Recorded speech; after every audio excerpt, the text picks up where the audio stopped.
giây phút gần bên anh sưởi ấm tim lại. Dù cho bão giông trái tim em không hề phai. Ngờ đâu cơn gió đã mãi vùng anh sao khuất chân trời, để lại đây bơ vơ mình em lạc lối. Vòng tay ấm áp khi xưa giờ đây đã mãi xa rồi. Anh em yêu chỉ anh mà thôi, vì con tim em yêu anh mà không nói lên lời. Dường như đã buồn để lại nỗi nhớ đầy vơi. Cầu mong cho anh nơi xa sẽ luôn mãi yên bình, vượt qua tháng ngày để tim này em biết thôi.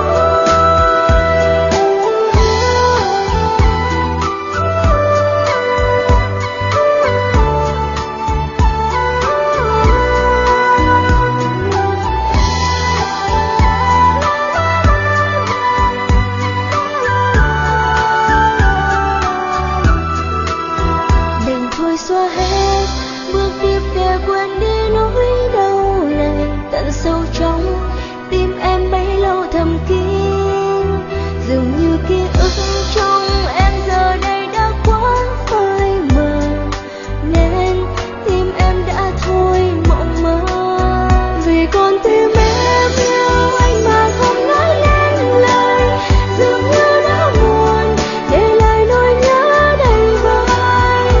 Cầu mong cho anh nơi xa sẽ luôn mãi yên bình, vượt qua tháng ngày để tim này em biết thôi.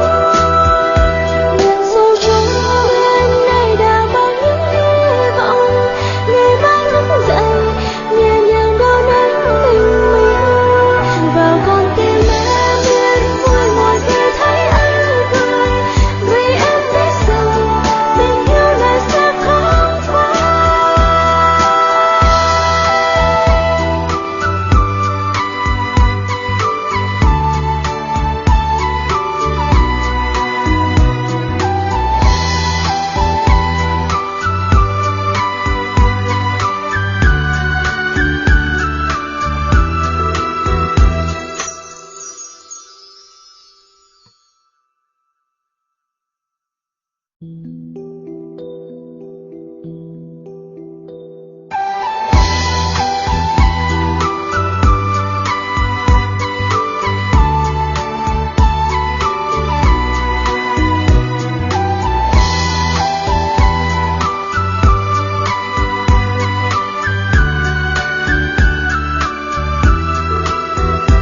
Từng ngày qua tình yêu đến em vẫn mong chờ, dù em biết rằng cuộc tình đó chỉ là mơ.